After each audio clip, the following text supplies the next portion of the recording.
27ویں پارے میں سورہ حدید میں اللہ تعالیٰ نے جنت کا ذکر فرمایا اور یہ کہا کہ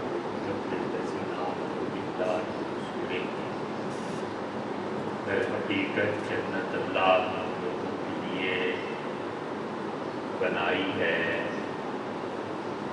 جو ایمان لائے اللہ تعالیٰ پر، اس کے رسولوں پر۔ انبیاء اور رسل علیہ السلام در حقیقت اس لیے بھیجے جاتے ہیں کہ خلق خدا کو یہ بتائیں کہ اللہ کی چیزوں سے راضی ہوتا ہے، کن چیزوں سے ناراض ہوتا ہے، اور اللہ تعالیٰ تک پہنچنے کی راہ جن تکالیف، مسائل، لوگوں کی مخالفت اور مختلف طرح کی شرارتوں کا سامنا کرنا ہوتا ہے، لیکن اللہ بار بار یہی کہتا ہے کہ اس کے معلومات پر بنائے عقل نہیں ہے، اس کے پر بنائے رسالت ہے۔ انسانی عقل بہرحال محدود ہے، ایک حد تک کام کرتی ہے، اور اللہ نے انسانی عقل کو سراہا بھی ہے، بتایا بھی ہے کہ وہ اس کے ساتھ کام کریں، اور یہ بھی وضاحت فرماتی ہے کہ انسانی عقل کل نہیں ہے، وہ ایک جز ہے شعور کا، اور ایک وقت ایسا آتا ہے جب انسان کی عقل کچھ فیصلہ نہیں کر پاتی اور اسے رسالت کا دامن تھامنا پڑتا ہے۔ اس لیے فرمایا کہ ذالک فضل اللہ، یہ اللہ کا فضل ہے، یؤتیہ من یشاء، جس کو اللہ چاہے عنایت فرمائے۔ اللہ تعالیٰ کے فضل پہ ایک بات یاد رکھنا، ان سے عملی زندگی میں سمو لینا بہت ضروری ہے۔ جس کے نہ ہونے سے ایک بہت بڑی بیماری پیدا ہو جاتی ہے، اس کی تفصیل یہ ہے کہ اللہ اپنے فضل کے متعلق مختلف جگہ پر ارشاد فرماتا ہے۔ مثلا وہ یہ کہتا ہے کہ جب تم جمعہ کی نماز پڑھ لو تو اس کے بعد زمین پہ پھیل جاؤ، فانتشروا فی الارض، زمین پہ پھیلو تاکہ تم اللہ کا فضل تلاش کر سکو۔ ایک صحابی یا تابعی رحمہ اللہ کا واقعہ یہ آتا ہے کہ بڑے اہتمام سے جمعے کی نماز کے بعد اپنی دکان کھول لیتے تھے، تو کسی نے ان سے دریافت کیا کہ آپ یہ کیوں کرتے ہیں؟ تو انہوں نے کہا اس وجہ سے کہ اللہ تعالیٰ نے یہ فرمایا ہے کہ فانتشروا فی الارض وابتغوا من فضل اللہ، کہ نماز جب پوری ہو جائے جمعے کی تو پھر اپنی دکانیں، اپنی تجارت شروع کرو، اللہ کا فضل تلاش کرو۔ تو انہوں نے کہا کہ اللہ کا فضل تلاش کرتا ہوں، وہاں کا فضل بمعنی مال اور دولت اور برکت کے بھی ہے۔ اللہ کے فضل کو عام طور پہ بس اس معنی میں بھی دیا جاتا ہے کہ مجموعہ و خیر، خیر کے معنی میں دیا جاتا ہے، لیکن اس کو اپنی زندگی میں سمونا اس لیے ضروری ہے کہ اللہ کے فضل کا ادراک نہ ہونا انسان کو بڑی بیماری میں مبتلا کر دیتا ہے، اور اللہ تعالیٰ نے اسی لیے فرمایا ہے کہ للرجال نصیب، مردوں کے لیے ہم نے ان کا حق رکھا ہے، وللنساء نصیب، اور عورتوں کے لیے وراثت میں ان کا بھی ایک حق ہے۔ اور اللہ تعالیٰ نے اس کے بعد مال کی تقسیم پہ سورہ النساء میں بڑی زبردست بات کہی ہے، اور وہ ایسی بات ہے کہ انسان اس میں پھسل سکتا ہے، پھسل جاتا ہے، اس کی بنیاد پہ تفریق ہوتی ہے، بھائی بھائی سے لڑ پڑتا ہے، اولاد والدین کی نکتہ چینی کرتی ہے، والدین اولاد کو برا بھلا کہتے ہیں، وہ سب چیزیں یہاں سے رکتی ہیں جو اللہ نے فرمایا ہے۔ وہاں پہ اللہ نے کہا وَلَا تَتَمَنَّوْا، اور تمنا بھی نہ کرنا، نگاہ اٹھا کر نہ دیکھنا، مَا فَضَّلَ اللَّهُ بِهِ بَعْضَكُمْ عَلَىٰ بَعْضٍ، ہم نے تم میں سے ایک کے مقابلے میں دوسرے پر جو زیادہ فضل کر دیا ہے، تو نگاہ اٹھا کر بھی کبھی نہ دیکھنا، بالکل ہرگز تمنا بھی نہ کرنا کہ وہ چیز کیا ہے۔ انسانی نفسیات ہے۔ ایک آدمی کے پاس سائیکل ہے، وہ گاڑی والے کو دیکھ کے تمنا کیوں نہیں کرے گا کہ میرے پاس گاڑی آئی؟ ایک آدمی کے پاس 2 کمروں کا مکان ہے، وہ کنال کی کوٹھی دیکھ کے یہ کیوں نہیں کہے گا کہ میرے پاس بھی کوٹھی ہوگی؟ زندگی کے دیگر معاملات بھی ایسے ہی ہیں۔ اللہ کہتا ہے وَلَا تَتَمَنَّوْا مَا فَضَّلَ اللَّهُ، اللہ نے جو کسی پر فضل فرمایا اور زیادہ کچھ دے دیا ہے، ہرگز تمنا بھی نہ کرنا۔ یعنی اس کو آسان اردو محاورے میں کہیں تو فرمایا نگاہ اٹھا کر نہ دیکھو ان چیزوں کو جو ہم نے تمہارے علاوہ کسی اور کو دی۔ وجہ اور نہ دیکھو تو پھر کیا کرو؟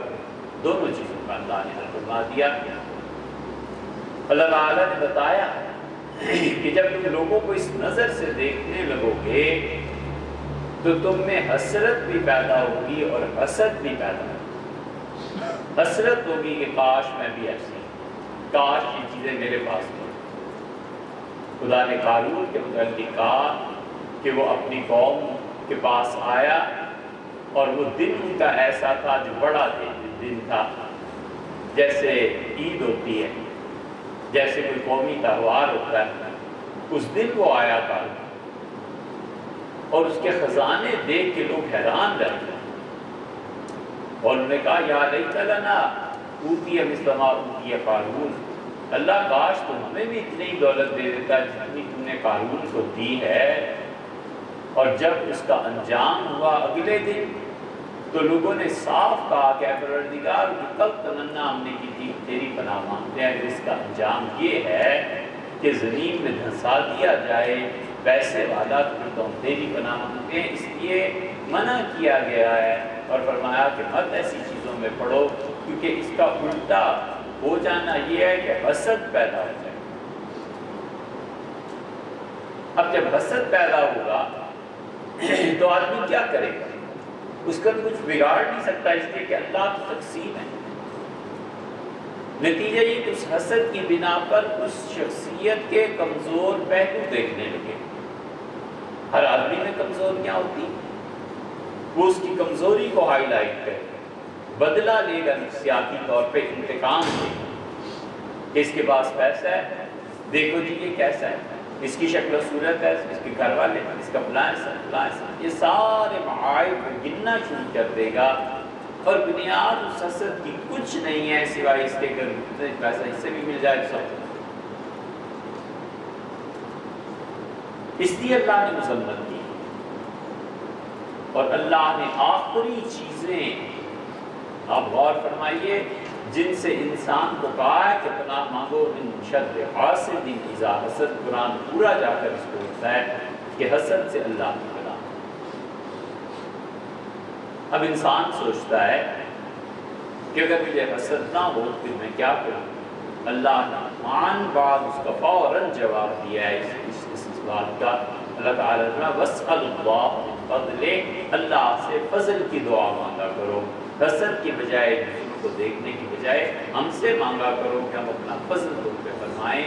یہ اللہ کے فضل کی اہمیت ہے، جتنا جس کو چاہے دے دے، اس کے فضل پہ مبنی ہے۔ فرمایا لوگوں کو دیکھنے کی کوئی ضرورت نہیں، لوگوں کے معائب اور برائیاں کیا تمہیں اور کیا حسد کرنا ہے۔ یہ حسد در حقیقت ایک چیز کا نام ہے، اللہ کی تقسیم پر اعتراض۔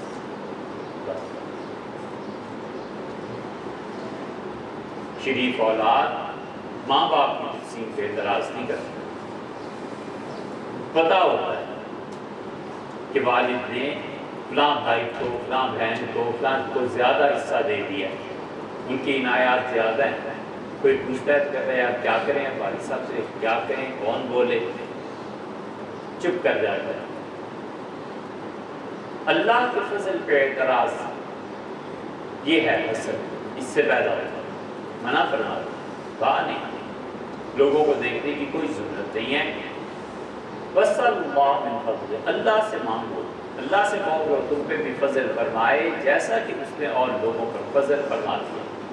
اسی لیے اس حسد کی بے خونی کے لیے اور اس حسد کی جڑ کھودنے کے لیے حضرت رسالت مآب صلی اللہ علیہ وسلم نے فرمایا کہ دیکھو دنیا میں اپنے سے بلند تر آدمی کو نہ دیکھا کرو، دیکھو وہ جو تم سے بھی نیچے کا ہے، اور اللہ کے دین کے معاملے میں اپنے سے بڑھیا آدمی کو دیکھو نا کہ تم اس تک پہنچ سکو۔ میدان مسابقت کا اور میدان مقابلے کا خدا کا دین ہے، یہ دنیا نہیں ہے۔ آج اس کے پاس ہے، کل اس کے پاس ہے، آج یہ ہے، وہ پہ ہو رہا ہے، کل کوئی اور ہو رہا ہے۔ معلوم نہیں سچ ہے کہ جھوٹ، لیکن کہانیوں میں لکھا ہے کہ سکندر اعظم نے وصیت کی کہ موت کے بعد میرے دونوں ہاتھ کفن سے باہر رکھنا ہے۔ تو فوج نے پوچھا کہ کیوں؟ اس نے کہا تھا کہ لوگ یہ جان لیں کہ اس دنیا سے خالی ہاتھ جا رہا ہوں، جیسے آیا تھا ویسے بس یہی چیز۔ اللہ تعالیٰ نے فرمایا کہ دیکھو اللہ کا فضل، وہ جس کو چاہے دے، واللہ ذو الفضل العظیم، اور گھبراؤ نہیں، اللہ تو بہت فضل والا ہے، اللہ کے پاس تو بہت کچھ۔ اسی لیے جگہ پر فرماتے ہیں وَإِن مِّن شَيْءٍ إِلَّا عِندَنَا خَزَائِنُهُ، اور دنیا کی کوئی چیز ایسی نہیں ہے جس کے خزانے ہمارے پاس نہ ہوں۔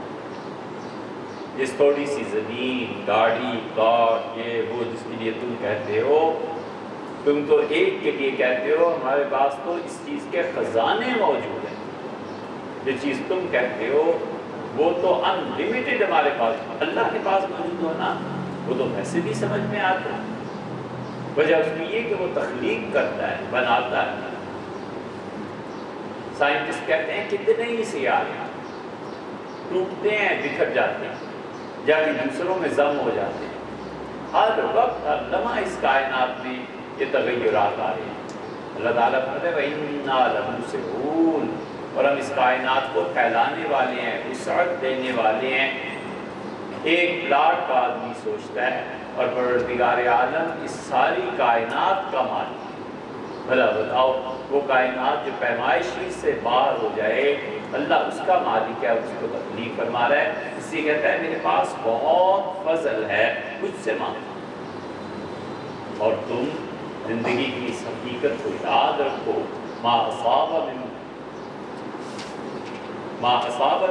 مصیبت فی الارض ولا فی انفسکم الا فی کتاب من قبل ان نبرأہا، اور کوئی مصیبت انسانوں کی زندگی میں نہیں آتی، جو کچھ بھی تکلیف کسی کو پہنچتی ہے، ما اصاب من مصیبت فی الارض، اس زمین میں، ولا فی انفسکم، اور اسی طرح تمہاری جانوں میں بھی جو تکلیف تم دیکھتے ہو، الا فی کتاب من قبل ان نبرأہا، ہم نے ایک کتاب میں اسے درج کر دیا تھا، ہم نے ایک کتاب میں اسے لکھ دیا تھا قبل اس کے کہ تم لوگ وجود میں آتے اور یہ دنیا وجود میں آتی۔ جتنی بھی تکالیف اور مصائب ہیں اور جتنی بھی خوشیاں ہیں، سب میری تقدیر ہے، میں نے لکھ دیا ہے، اور اس تقدیر میں جو جو کچھ ہے وہ پیش آ کر رہے ہیں۔ گہری حقیقت بیان ہے، اور کہا خوشیوں میں اتنا زیادہ اچھلنے کی ضرورت نہیں کہ دوسروں کے لیے باعث سے تکلیف بن جائے۔ پریشانی میں اور مایوس کن حالات میں مایوس ہونے کی بھی کوئی ضرورت نہیں ہے، یہ سب کچھ وہ ہے جو ہم پہلے سے طے کریں۔ آدمی کبھی مایوس ہوتا ہے کہ یہ ہو جاتا اور یہ ہو جاتا اور یہ ہو جاتا، سوچے کہ جس وقت طے کر رہے تھے اس وقت بحث کی ہوتی، اس وقت کچھ عرض معلوم کیا ہوتا، اس وقت کوئی بات کہی ہوتی کہ جی یہ نہ کریں یہ کر رہے ہیں، وہ تو لکھا جا چکا۔ اب اس تقدیر کی کتابت کا نہیں، ظہور کا وقت ہے، تو جب وہ لکھا ہوا ظاہر ہو رہا ہے تو اب کیا شور مچانا ہے؟ اس لیے فرماتے ہیں سب کچھ ہم نے طے کر لیا۔ یہاں پر پہنچ کے سوال بھی پیدا ہوتا ہے کہ سب کچھ طے کر دیا ہے تو پھر انسان کی کاوش اور کوشش، اس کو مخفی رکھا ہے اللہ نے طے کر کے، تاکہ انسان اپنی کوشش اور کاوش میں لگے رہے۔ کسی کو نہیں پتا کہ اس کی تقدیر کیا ہے، کسی کو نہیں پتا کہ اس کے اس تجارت میں اگلے دن اتنی برکات ملیں گی اسے کہ وہ ہزاروں سے لاکھوں اور لاکھوں سے کروڑوں پتی ہو جائے گا، اور کوئی نہیں جانتا کہ رات اس کے ٹمبر میں اور اس کے کھیتوں میں اور اس کے کپڑے کی دکان پہ کہاں کوئی آگ لگ جائے اور وہ ہزاروں اور لاکھوں اور کروڑوں میں کھیلنے والا ایک ہفتے کے اندر اندر صفر پہ آ گیا؟ کوئی نہیں ہے۔ اللہ کہتا ہے مجھ سے میرا فضل مانگو، اور جب کوئی مصیبت آ جائے تو یہ خیال کر لینا کہ اس دنیا میں کچھ بھی نہیں ہوتا، ورنہ لوگوں کی جان الا فی کتاب من قبل ان نبرأ، ہم نے ایک کتاب میں یہ طے کر دیا ہے، لوگوں کی تقدیر لکھ دی۔ تقدیر کی 3 قسمیں ہیں۔ تقدیر کی ایک قسم وہ ہے جس کو اللہ نے معلق رکھا ہے اور بتایا ہے کہ اگر یوں کرے گا تو یوں ہو جائے گا، یہ کرے گا تو یہ ہو جائے گا۔ انبیاء علیہ السلام کی مشترکہ تعلیمات میں بہت سی چیزیں ہیں۔ مثلاً یہ طے شدہ بات ہے، خدا نے کر دی ہے کہ جو آدمی نیکی کرے گا اللہ اس انسان کی عمر اور رزق دونوں میں برکت دے۔ یہ طے شدہ بات ہے، ہر نبی اپنی قوم کو یہ سمجھاتے رہے علیہ السلام۔ قرآن میں انبیاء علیہ السلام کے کلام پر غور کریں تو اسے یہ چیز سمجھ میں آتی۔ اللہ تعالیٰ نے طے کر دیا کہ اگر کوئی آدمی دوسرے کے متعلق سازش کرتا ہے تو جلد یا بدیر اسی سازش میں خود گر جائے گا اور خود اس کی اپنی موت واقع ہو جائے گی۔ کسی کے خلاف کوئی سازش کرنے سے اس کا کچھ نہیں بگاڑتے، اپنا ہی بگاڑتے۔ اور یہ طے فرما دیا حضرت رسالت پناہ صلی اللہ علیہ وسلم نے بھی ایک جگہ ایسی بات ارشاد فرمائی، اور انبیاء علیہ السلام بھی اپنی قوموں کو ڈراتے رہے کہ دنیا میں جو فرد معاذ اللہ زنا میں بدکاری میں پڑ جائے گا اس کا رزق ختم ہو جائے گا، فقر انجام کار وہ فقیر ہو جائے گا، محتاج ہو جائے گا۔ اتنا بڑا گناہ ہے کہ اس کی وجہ سے فقر و فاقہ آ جاتا ہے۔ یا تو ایمان کا دعویٰ نہ کرے، اللہ کو کوئی پرواہ نہیں، جو مرضی کرتا ہے، مومن ہی نہ ہو، جیسے کافر ہے۔ کون سی بدکاری ہے جو ان کے ہاں نہیں ہوتی اور کتنا رزق ہے ان کے ہاں؟ یہ سب ظاہر کے دھوکے کی باتیں ہیں، نہ انہوں نے ایمان کا دعویٰ کیا، نہ نفاق کی زندگی گزاری، نہ خدا کو ان سے کوئی غرض ہے۔ وَلَقَدْ زَرَعْنَا لِجَهَنَّمَ، اور ہم نے جہنم کے لیے ہی بہت سے انسان اور جنات کو پیدا کیا ہے، اور مقصد حیات ہی ان کا یہ ہے کہ جہنم بھرو۔ اللہ ان کا تو کوئی مسئلہ نہیں، مسئلہ تو تمہارا ہے کہ تم ہمارے چہیتے ہو، تمہیں ایمان کی دولت سے نوازا ہے، عمل صالح کی توفیق عنایت فرمائی ہے، نبوت تمہاری رہنمائی کر رہی ہے، اس کے باوجود تم ان حرکتوں میں پڑتے ہو، تو تم کس بات پہ تمہارے رزق میں برکت دی جائے، کس بات پہ تمہاری زندگی میں برکت دی؟ یہ سب قوانین اللہ کے آتا ہے۔ ایک تو تقدیر یہ کرے گا یہ ہوگا، یہ کرے گا یہ ہوگا۔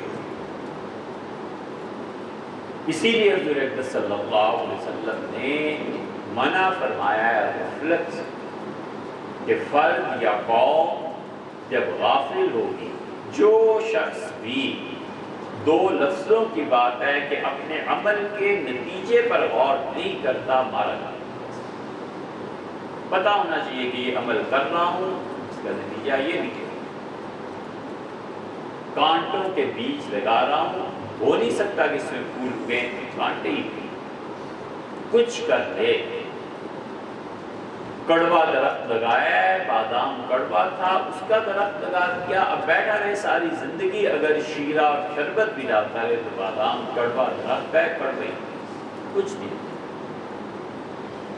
سب چیزیں ایسی ہیں، اللہ نے تقدیر طے فرما دی ہے بھائی مانا کہ ہوش، سمجھ، عقل، نیکی، انبیاء علیہ السلام کی اطاعت، اس پہ قائم رہو گے، خدا برکتوں سے خدا مشکلات کا حل دے، جلد یا بدیر اس کا فضل شان پہ حال ہے۔ اور تقدیر کی دوسری قسم وہ ہے جس کو اللہ نے طے فرما دیا، لکھ دیا کہ یہ بات ہونی ہوگی۔ اس شخص کی عمر 60 سال ہے، ایک لمحہ آگے نہیں بڑھا، اس کا رزق اتنا ہے، بس اتنا ہی ہے۔ اسی تقدیر میں پنہاں ایک اور تقدیر ہے، اور کتاب و سنت سے معلوم ہوتا ہے کہ وہ اللہ کا اپنا علم ہے صرف، حتیٰ کہ وہ کبھی فرشتوں کو حکم دے دیتا ہے کہ جاؤ فلاں کی روح کو لے آؤ، اور فرشتے پہنچ جاتے ہیں، اور یہ بھی اللہ ہی کے علم میں ہوتا ہے کہ عین اس موقع پر اس کی تقدیر کے مطابق اب اس کا انتقال ہو جانا چاہیے، لیکن دعا سے خدا تقدیر بدل دیتا ہے۔ کسی کی دعا آ جاتی ہے، اس کا ایک لمحے میں قبولیت ہوتی ہے۔ یہ وقت تو ہمارے آپ کے لیے سیکنڈ اور منٹس ہے نا، اللہ کے لیے کیا ہے کچھ بھی، اور اللہ اس تقدیر کو اپنے ہی فیصلے کو تبدیل کرتا ہے۔ یہ بار ہوا ہے کہ اللہ نے اپنے فیصلوں کو خود ہی تبدیل فرما دیا، اس نے سمجھایا اور بتایا کہ یہ دعائیں، یہ نیکیاں جنہیں تم سمجھتے ہو کہ کچھ نہیں ہے، یہ پورے تمہارے نظام کو تبدیل کر دیتی ہیں۔ بڑی بڑی کرامت ہے وہ حدیث جس میں حضور صلی اللہ علیہ وسلم نے 17 آدمیوں کا ذکر کیا کہ موت آ گئی، یہ ہو گیا، وہ ہو گیا، اللہ کے فرشتے نافذ کرنے آ گئے، اور عین اس لمحے میں کوئی چیز آئی اسے ہٹا دیا، اسے کہا نہیں موت ہو سکتا، نہیں یہ بن سکتا، کہ کون ہو، ان کا فلاں نہیں، وہ جو اس وقت اللہ کی راہ میں خرچ کیا تھا میں آ گئی، موت آ گئی، کون ہو، میں اس کے ماں باپ کی دعا ہوں، تقدیر بدل جاتی ہے۔ اور یہ جو حدیث میں آیا، صوفیہ نے تو اپنے مشاہدات کثرت سے نقل کی، بہت زیادہ، کہ خدا کی تقدیر کیسے بدلتی ہے۔ حضرت مجدد الفسانی سرہندی رحمۃ اللہ عنہ کی مکتوبات میں لکھا ہے کہ جب کوئی شخص صوفیہ میں درجات ہیں، خام خواہ اس بحث میں پڑھنا بھی نہیں چاہیے اور عام آدمی کو اس کی ضرورت بھی نہیں ہوتی۔ ایک آدمی مومن ہوتا ہے، پھر وہ اللہ کے خاص بندوں میں شامل ہوتا ہے، پھر اس ایک مقام کا نام ہوتا ہے کہ یہ قطب ہو گیا، پھر ایک مقام آتا ہے کہ اس کا نام قطب الافکار ہو گیا۔ ایک آدمی ہے اور اس نے خدا کے ساتھ تعلق کو مزید استوار کیا تو وہ غوث کے مقام پر پہنچ گیا۔ یہ صوفیہ کی اپنی اصطلاحات ہیں۔ حضرت مجدد رحمۃ اللہ نے لکھا ہے کہ یہ جو غوث کے درجے کا آدمی ہوتا ہے، اس کی دعا اتنی مؤثر ہو جاتی ہے کہ اللہ تعالیٰ اپنی مہربانی اس پہ فرماتے ہیں، اور خدا خود اپنے ہی اختیار سے تبدیل کرتا ہے۔ پھر اس کا واقعہ بھی لکھا ہے حضرات کی کتاب میں کہ خواجہ معصوم صاحب رحمۃ اللہ علیہ نے کسی کو مقرر کیا تھا مفتی صاحب کو خانقاہ میں، اور وہ حضرت کے صاحبزادوں کو تعلیم بھی دیتے، تو لاہور جانے کے لیے ان کا آبائی گھر تھا، حضرت کی خدمت میں حاضر ہوئے اور اجازت دی چلے گئے، اور لاہور پہنچ کے مفتی صاحب ہندو ہو گئے، مرتد ہوئے، اور اتنے سخت ہندو ہو گئے کہ پلٹے اور سرحد میں خانقاہ میں آ کے کہا کہ حضرت میں اس لیے حاضر ہوا ہوں کہ وہ جتنا طریقہ اور جو کچھ آپ بتاتے تھے سب گمراہی اور غلط ہے، مورتیوں کو پوجنا چاہیے، بتوں کی عبادت اصل بندگی یہ ہے۔ حضرت خاموش رہے، سنتے رہے، اور صاحبزادگان نے بڑا اصرار کیا، ان کا حضرت ہمیں ترس آتا ہے، رحم آتا ہے کہ جس کے پاس اتنا علم ہے اور کل تک ہمیں پڑھاتا رہا، لاہور گئے اور مرتد ہو گئے، یہ کیا ہو گیا؟ آپ اللہ سے دعا مانگے، اللہ تعالیٰ نے لوٹا دیا۔ تو ایک دن وہ اپنے مراقبے سے اٹھے اور نے فرمایا تمہارے استاد واپس آ جائیں، چنانچہ وہی ہوا، وہ واپس آئے مسلمان۔ تو پوچھا لوگوں نے کہ قصہ کیا پیش آیا، تو کہنے لگے میں لاہور گیا اور ایک برہمن ایک فٹ پاتھ، ایک عام گلی میں بیٹھا ہوا تھا کسی جگہ پہ، اور وہ اپنے کرتب دکھا رہا تھا، چیزیں دکھا رہا تھا، تو میں اس کو دیکھتا رہا غور سے، اور اس نے نظر ڈالی اور پتہ نہیں اس کی نظر میں کتنا اثر تھا کہ میں وہی بیٹھ گیا۔ اور اس نے مجھے بتوں کی پرستی شروع کرا، اور پھر میں تمہارے یہاں آیا، اور پھر یہ ہوا سب کچھ، اور پھر ایک دن اچانک ایسے ہوا کہ میرا دل تبدیل ہو گیا اور میں توبہ کرنے کے لیے حاضر ہو گیا۔ حضرت مجدد رحمۃ اللہ نے فرمایا کہ اللہ تعالیٰ نے مجھے بشارت دی اور کہا تمہیں اس مقام پر لے کے چلتے ہیں جو مقام شیخ عبد القادر جیلانی رحمۃ اللہ علیہ کا۔ میں نے کہا رب اس مقام کے آدمی تھے کہ ان کی دعا سے لوگوں کی تقدیر بدل جاتی تھی، تو اللہ تعالیٰ نے الہام کیا اور فرمایا تم اسی مقام کے ہو۔ تو میں نے پہلی دعا یہ مانگی کہ اللہ مفتی صاحب کو ایمان دے۔ یہ حال ہو جاتا ہے، آدمی کبھی اس بھروسے پہ نہ رہے کہ ایمان میرا کسب ہے اور میرا کمایا ہوا ہے، اور نیکیاں جو میں کر رہا ہوں یہ میری حکمت ہے اور میری قوت ہے، کچھ بھی نہیں ہے۔ لا حول ولا قوت الا باللہ، یہ اتنا پر اثر جملہ ہے کہ حضرت رسالت مآب صلی اللہ علیہ وسلم نے حضرت ابوذر رضی اللہ عنہ کو بلایا اور فرمایا میں تمہیں ایک خزانہ دوں، جنت عرش کے خزانوں کے نیچے سے، عرش کے خزانوں میں سے ایک خزانہ نکال کے اللہ نے مجھے دیا ہے۔ میں نے عرض کیا ضرور، آپ نے ہمیشہ یہ پڑھتے رہو لا حول ولا قوت الا باللہ، یعنی اے رب کوئی نیکی کرنے کی مجھ میں طاقت نہیں، کسی گناہ سے میں بچ نہیں سکتا جب تک کہ تو ہی مجھے توفیق نہ دے نیکی کی، اور اے اللہ جب تک کہ تو ہی مجھے گناہ سے نہ روک لے، اے رب میں نہیں کر سکتا۔ اس لیے خدا کی تیسری تقدیر، اور اسی کی طرف حدیث میں آیا حضور صلی اللہ علیہ وسلم یہ ہو گیا یہ ہو گیا، اللہ کہتا ہے کہ ہم نے یہ ساری چیزیں طے کر دی۔ کتاب سے مراد لوح محفوظ، لوح محفوظ میں یہ درج کر دیا۔ اس لوح محفوظ کی تحریر میں تغیرات آتے ہیں، یہ لوح محفوظ پہ اللہ نے جو لکھ دیا ہے یہ بدلا جاتا ہے۔ ہم صوفیوں کی بات سنائیں تو یہ جتنی وہابیت ہے وہ کہتے ہیں لوگ یہ گمراہی، یہ غلط، یہ غلط، یہ غلط، اور ہم شیخ ابن تیمیہ رحمۃ اللہ علیہ کی بات سنائیں تو ہم منہ چھپاتے پھرتے ہیں۔ تاتاریوں نے حملہ کیا دمشق میں، وہ کہ مشہور حملے تاریخ بھری پڑی، تو شیخ الاسلام اس وقت ابن تیمیہ رحمۃ اللہ علیہ بڑا اللہ کو یاد، بہت ذکر کرتے، اتنا ذکر کرتے تھے کہ تہجد میں بیٹھتے تھے اور اشراق کے بعد اٹھتے تھے، یہ کئی گھنٹے ہیں بیٹھ کے اللہ کو یاد کرنا، اللہ کی تسبیح بیان کرنا، حضرت رسالت مآب صلی اللہ علیہ وسلم کے درود شریف، یہ ساری چیزیں ان کے معمولات کے شاگرد ابن قیم کہتے ہیں کہ سفر تھا اور میں نے شیخ کو کہا ایک دن فجر کے بعد کہ ناشتہ کر لیں ذرا جلدی نکلنا ہے، تو مجھ سے فرمایا میرا اصل ناشتہ یہ ہے، جس دن اس میں کمی ہو جائے اس دن میں سارا دن طبیعت لگتی نہیں کام۔ اللہ تعالیٰ نصیب فرمایا سب کو یہ اللہ کی یاد ہے کہ پیروں بیٹھ کے گھنٹوں بیٹھ کے اللہ کو یاد کرنا، اس کی تسبیح بیان کرنا، اللہ کرنا، یہ زندگی کے مقاصد میں سے، یہ زندگی کا مقصد ہے۔ یہ نہیں ہے کہ اس کی طرف توجہ ہی نہ، اللہ اسی لیے کہہ رہا ہے کہ دیکھو یا ایھا الذین آمنوا اذکروا اللہ ذکرا کثیرا، کثرت سے مجھے یاد کرو،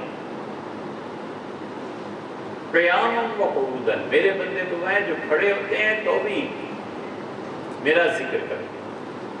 اسی لیے ایک جگہ ہے وَسَبِّحْ بِحَمْدِ رَبِّكَ، اور اپنے پروردگار کی تسبیح اور حمد بیان کر حین تقوم، جب تم کھڑے ہوتے، یعنی بیٹھے ہو، کھڑے ہوتے ہوئے سبحان اللہ وبحمدہ پڑھا کرو، لیٹے ہوئے ہو، سو رہے ہو، آنکھ کھلی، جیسی بھی حالت ہے باقی یا نہ باقی، پہلا جملہ یہ کہا اٹھتے ہوئے سبحان اللہ حین تقوم، جب تم کھڑے ہو، سونے سے اٹھ کے کھڑے ہو، پہلی بات یہی کہو سبحان اللہ، یہ وہ چیز بڑا ذکر کرتے ہیں۔ ابن قیم رحمۃ اللہ نے کہا کہ مدارج السالکین میں تاتاریوں نے جب حملہ کرنا تھا تو رمضان تھا، شیخ نے اپنے ہاتھ پہ خشک ڈرائی فروٹ، خشک میوہ جات رکھے اور فوج میں چلے گئے اور فوجیوں کے سامنے جا کے خود بھی کھاتے تھے.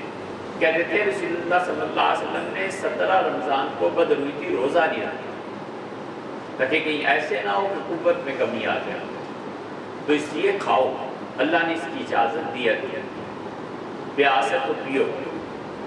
اور ساتھ ساتھ کہتے تھے کہ کل ہم جیتا، جنگ میں ہم جیتیں گے. فرماتے کل ہم نہیں جیتنا ہے، بالکل مسلمان غالب رہیں گے. تو میں نے شیخ سے کہا کہ آپ انشاءاللہ تو کہہ دیں کہ اگر اللہ نے چاہا. انہوں نے کہا تم کہتے ہو تو انشاءاللہ کہہ دیتا ہوں، باقی اس انسان کو تم کہہ رہے ہو جس نے اپنی آنکھوں سے لوح محفوظ پہ دیکھا ہے کہ ہماری فتح لکھی ہوئی. یہاں لوح محفوظ شیخ دیکھیں کوئی اعتراض نہیں. ان جملوں کو اور اس قسم کی چیزوں کو مٹانے کے لیے مدارج السالکین جیسی کتاب کا سعودیز نے اب انہوں نے اس کی تلخیص کی ہے کہ ہم اس کا خلاصہ بیان کرتے ہیں اور سب چیزوں کو نکالا ہے تاکہ یہ نسل آئندہ جو ہے اس تک بات آ. یہ سب خدا کا نظام ہے، لوگوں کی مخالفت سے کیا ہو جانا ہے. اللہ اس تقدیر جو اللہ کہتا ہے ہم نے یہ لکھ دیا ہے، تمہاری پیدائش سے بھی پہلے چیزیں لکھ دی گئی تھی اور تم سمجھتے ہو کہ دشوار ہے. اس کا علم ہوئی ان ذالک علی اللہ یسیر، اللہ کے لیے بہت آسان، مالک کے لیے بہت آسان ہے کہ تقدیر بدل، اس کے لیے بہت آسان بات ہے کہ اس نے لکھوا دیا. مسئلہ یہ پیش آ جاتا ہے کہ اللہ تعالیٰ علم والا ہے یا نہیں. اگر علم والا ہے تو اس نے اس کے لیے 2010 اور جو قیامت کا دن فرض کر لیجئے 3015 اللہ کے لیے یہ اور وہ دونوں برابر ہیں. پہلے دن جب اس نے کائنات کو پیدا کیا اور اس سے بھی پہلے کوئی دن اگر ہو سکتا ہے تو وہ اور قیامت کا دن خدا کے لیے سب برابر ہے. اللہ کا علم ایسے نہیں ہے کہ تدریجاً آتا ہے، یہ مشرک اور گمراہ اقوام کا عقیدہ ہے. اللہ کا علم ہے، وہ سب کچھ جانتا ہے. اس نے اپنے علم کو لکھوا دیا کہ 10 سال بعد اس کے ساتھ کیا ہونا ہے، 15 سال بعد یہ تقدیر ہے. اور یہ مان لیا جائے کہ اللہ کا علم ہی نہیں ہے تو پھر ایسے جاہل کو خدا ماننا ہی نہیں. تیسری کوئی صورت نہیں کہ اللہ تعالیٰ نے اپنے علم کو ثبت کروا دیا، لکھوا دیا کہ لکھو ایسے ہوگا، ایسے ہوگا، ایسے ہوگا. اور تقدیر کے اس تغیر کے قائل اور تو اور سیدنا عمر رضی اللہ عنہ، وہ جب بیت اللہ میں داخل ہوتے تھے، حج کے لیے آتے تھے، ان کے رفقا نے کہا ہم نے حضرت کو سنا، وہ پہلا جملہ یہ کہتے تھے کہ آمنت باللہ وکفرت بالطاغوت، اللہ میں تجھ پہ ایمان لایا اور تیرے علاوہ جتنی بھی طاقتیں سر چکانے کی ہیں عرب میں نے سب کا انکار کیا. اور حجر اسود پہ پہنچتے تھے، بوسہ دیتے تھے، وہ چونکہ قبولیت دعا کا مقام ہے، کہتے تھے اللہ عمر کی تقدیر میں اگر یہ طے ہے کہ وہ کفر پہ مرے گا تو اللہ میں درخواست کرتا ہوں اسے بدل دے اور ایمان کی موت. ان الفاظ کا مفہوم یہی ہے. لفظ یہ آیا ہے کہ اللہ اگر عمر کی تقدیر میں یہ بات طے ہے کہ وہ شقی ہے تو اللہ اسے سعید بنا دے. یہ تقدیر کا تغیر ہے، بدلتا ہے، جو چاہے سو کرے، اس کے سامنے کسی کی پیش جاتی ہے. جب میں ان ذالک علی اللہ یسیر، اللہ کے لیے بڑا آسان ہے اور تمہیں تقدیر سے یہ سبق لینا چاہیے، سیکھنا چاہیے. لیکن لا تاسوا علی ما فات، زندگی میں جس چیز سے محرومی ہو جائے اس پہ حد سے زیادہ پریشان نہ ہوا کرو. ولا تفرحوا، اور نہ حد سے زیادہ اتراؤ بما آتاکم، کوئی انعام کوئی مہربانی ہم فرما دیں تو اس پہ زیادہ اتراؤ بھی نہیں، اور کوئی چیز ہم نہ دیں تو اس پہ حد سے زیادہ پریشان نہیں. کیسی حقیقت ہے زندگی کی. قرآن اس طرح انسان کی زندگی کو ڈیل کرتا ہے، اصول سکھاتا ہے کہ جینا کیسے ہے. وہ کہتا ہے اگر کوئی چیز ہو گئی ہے، کوئی چیز تمہاری تمنا پوری نہیں ہوئی ہے جو چیز تم حاصل کرنا چاہتے تھے نہیں ملی، وہ ڈگری نہیں ملی، وہ درجہ نہیں ملا، وہ رشتہ نہیں ہوا، وہ محبت اور کیا کیا چیزیں انسان کو مایوسی میں لے جاتی ہیں۔ فرمایا بالکل حد سے زیادہ پریشان نہ ہوا کرو، اس میں بھی کوئی نہ کوئی چیز تھی جو تمہاری سمجھ میں نہیں، ہم جانتے ہیں اگر مل جاتی ہم کیا کریں۔ بس جتنا انسانی طبیعت میں افسردگی چھاتی ہے وہ ہے ایک تقاضا، اس کو تو کوئی نہیں روک سکتا، وہ تو نیچرل چیز ہے، بس اتنے ہی پریشان اور کوئی چیز مل جائے برکت دے دے، مہربانی فرما دے، ان ایکسپیکٹڈ کوئی چیز سامنے آ جائے، تو اس کا یہ مطلب نہیں ہے کہ ہر جگہ لوگوں میں اس کا چرچا اور تذکرہ ہوتا رہے اور تم اپنے آپ کو بڑا سمجھنے لگو، کچھ بھی نہیں، یہ سب چیزیں ہم نے طے کر دی تھی۔ اس لیے مایوس ہو جانا یہ بھی گناہ اور کبر میں پڑ جانا یہ بھی گناہ، کیونکہ بسا اوقات جب آدمی پہ انعامات کی بارش ہوتی ہے تو یہ غلطی سے سمجھنے لگتا ہے کہ سب کچھ وہ جو میں نے پہلے سے بزنس طے کیا تھا نا، یہ سب کچھ اس کے ذریعے آ رہا ہے، حالانکہ وہ نہیں جانتا کہ اعمال کے بعد نتائج مرتب نہ کرنے والی ذات بھی ہوئی۔ ہمیشہ اپنے عمل کے انجام کو دیکھے کہ جو کر رہا ہوں اس کا نتیجہ کیا نکلے گا، اور نتیجہ جو نکلنا ہے ایک ذات ایسی بھی ہے کہ نتائج سے محروم ہے۔ وَلْنَبْلُوَنَّكُمْ بِشَيْءٍ مِّنَ الْخَوْفِ وَالْجُوعِ وَنَقْصٍ مِّنَ الْأَمْوَالِ وَالْأَنفُسِ وَالثَّمَرَاتِ، اور ہم یقیناً تمہیں آزمائیں گے یہ اور آخرت کا ثمرات، اور تمہاری کاوشوں اور کوششوں پر جو کچھ پھل پڑنا چاہیے تھا اسے نہ دے۔ کیا ضرورت ہے گھبرانے کہ لا تَعْصَوْا وَلَا تَفْرَحُوا وَاللَّهُ لَا يُحِبُّ، اللہ تعالیٰ بالکل پسند نہیں کرتا کل مختال، وہ آدمی جو شیخیاں بگاڑتا ہے، فخور، اور وہ آدمی مختال اکڑا ہوا ہے، جو اکڑے ہوئے لوگ ہیں اللہ بالکل پسند نہیں کرتا، فخور، اور جو شیخیاں بگاڑتا ہے خدا اس کو بالکل پسند نہیں کرتا۔ اسی آیت کو اللہ تعالیٰ کئی جگہ پر نا ایک آیت ارشاد فرماتے ہیں اور مفہوم مخالف بھی آ جاتا ہے ایسا، ان اللہ یحب التوابین، اللہ بہت محبت فرماتا ہے ان لوگوں سے جو خدا کی طرف پلٹتے رہتے ہیں، رجوع کرتے رہتے ہیں، توبہ کرتے ہیں۔ اس کا مطلب ہے کہ اللہ نفرت کرتا ہے ان لوگوں سے جو اپنے گناہوں سے توبہ نہیں کرتے، پلٹتے نہیں ہیں، واپس نہیں دیتے۔ اللہ بہت محبت کرتا ہے ان لوگوں سے جو بہت پاک رہتے ہیں، اتنا بھی نہ ہو کہ وہم کی حد تک پہنچ جائے، 15 مرتبہ ہاتھ دھوتا رہے، یہ بھی نہیں ہونا چاہیے، لیکن جو لوگ پاکیزگی جتنی اختیار کرتے ہیں، دل کی پاکی بھی اور جسم کی پاکی بھی، دونوں کو فرمایا ہمیں بڑے اچھے لگے۔ اتنا اہتمام تھا پاکی کا، سیکھتے نہیں نا، سیکھے تو جب تعلیم، اور وہ ہے نہیں۔ حضور اکرم صلی اللہ علیہ وسلم نے صحابہ کرام رضی اللہ عنہ کو بلایا اور فرمایا اپنے گھروں کے صحن یہ صاف رکھا کرو، دیکھتے نہیں ہو گھروں کے صحن خراب رکھنا، ان میں صفائی کرنا ہونا، یہ یہودی کرتے ہیں، یہ ہمارا طریقہ نہیں۔ یہ وہ چیز جس کو فرمایا اتنا صفائی کا اہتمام تھا کہ کنز العمال وغیرہ کی روایات میں آتا ہے سیدنا عمر رضی اللہ عنہ آتے تھے مکہ مکرمہ تو گھومتے بھی رہتے، آخری سال جب تشریف لائے 63 برس ان کی عمر تھی، عبداللہ ابن عباس رضی اللہ عنہ نے کہا کہ مجھ سے فرمایا کہ میرے ساتھ تیرو گے، بہت زبردست پیرا، ہم میں سے کتنے لوگ سوئمنگ کو جانتے ہیں، کس طرف نظر بھی جاتی ہے؟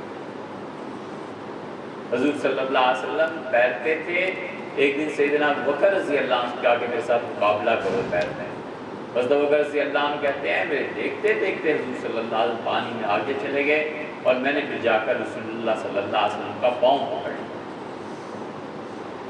یہ بھی اسی دین اور شریعت میں ہے۔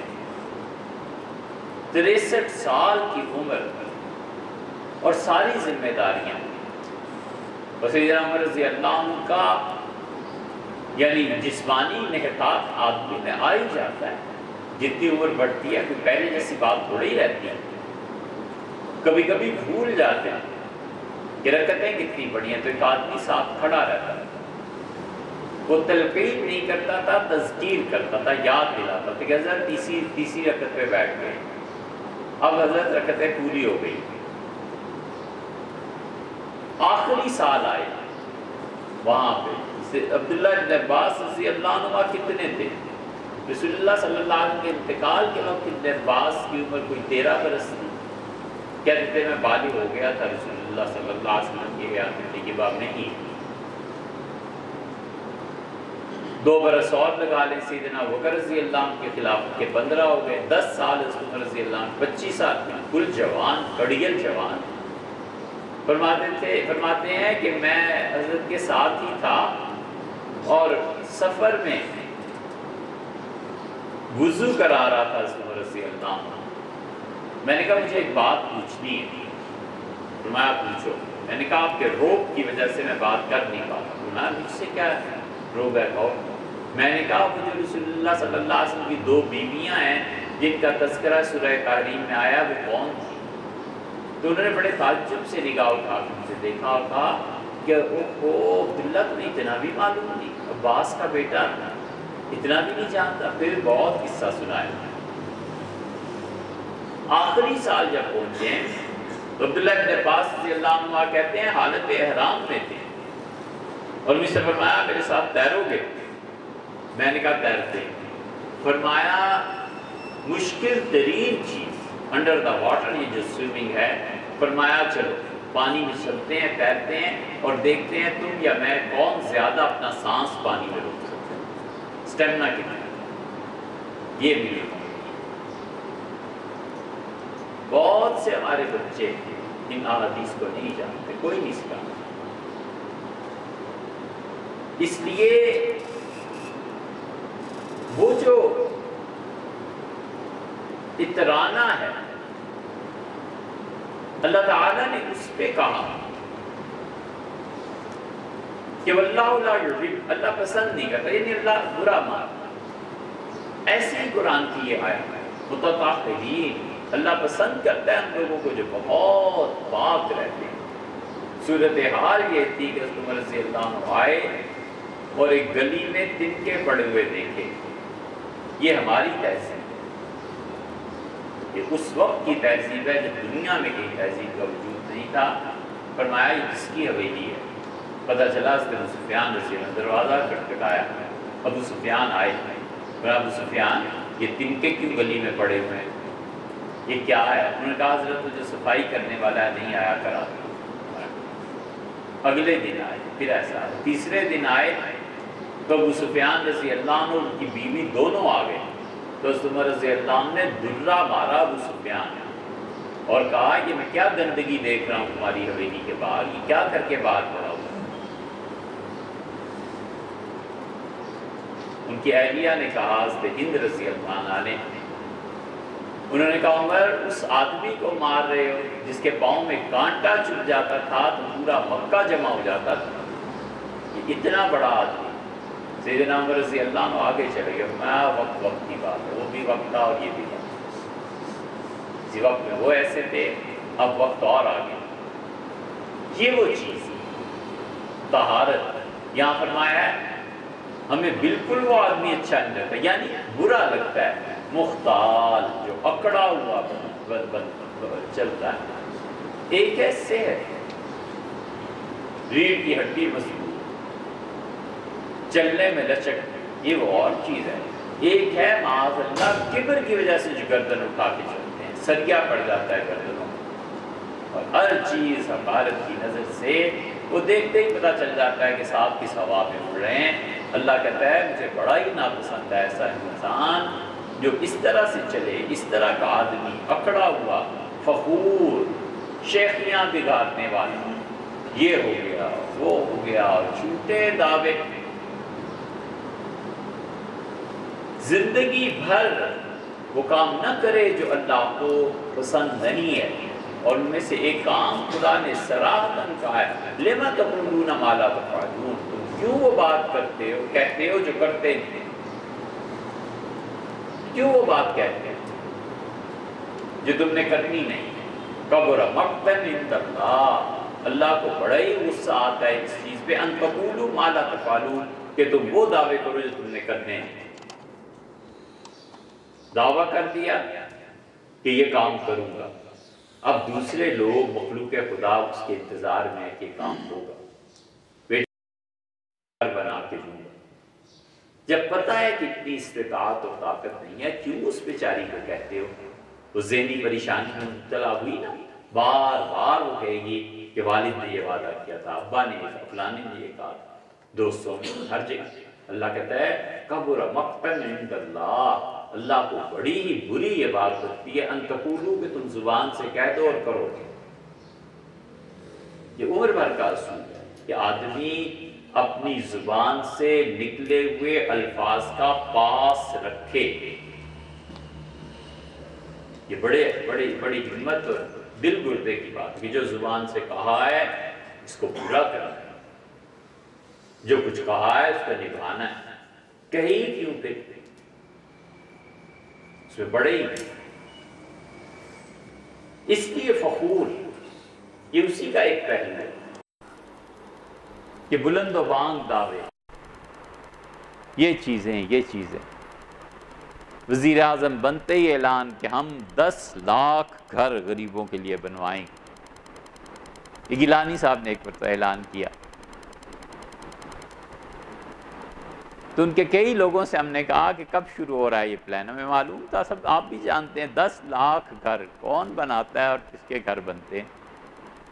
ایسے ہی ہے کہ جتنی سیاسی قیادتیں ہیں نا، ان کے بیانات پڑھا کرو کہ یہ کریں گے، ہوتا واتا کچھ بھی نہیں، اللہ کی ناراضگی اور خدا کا غصہ مول لیتے ہیں، مفت میں خدا کا غصہ خریدتے ہیں۔ کبھی وہ بات اپنی زبان کا خیال کرے، میں نے جو کہا ہے اسے پورا کرنا ہے، بس اتنی سی بات ہے۔ الذین یبخلون، اللہ نے فرمایا ہم تمہیں بتائیں پھر کون ہے شیخی خورا، کون ہے سطحی زندگی گزارنے والا، کون ہے بلند و بانگ دعووں میں جھوٹ بولنے والا اور اکڑا ہوا؟ اس کا مزاج یہ ہے کہ الذین یبخلون، وہ بخل کرتے ہیں۔ بخل کہتے اسے ہیں کہ جن چیزوں پہ اللہ نے فرض قرار دیا ہے کہ آدمی خرچ کرے، اس کو بھی خرچ نہ کرنا۔ کہتے ہیں 3 قسم کے بخیل ہوتے ہیں۔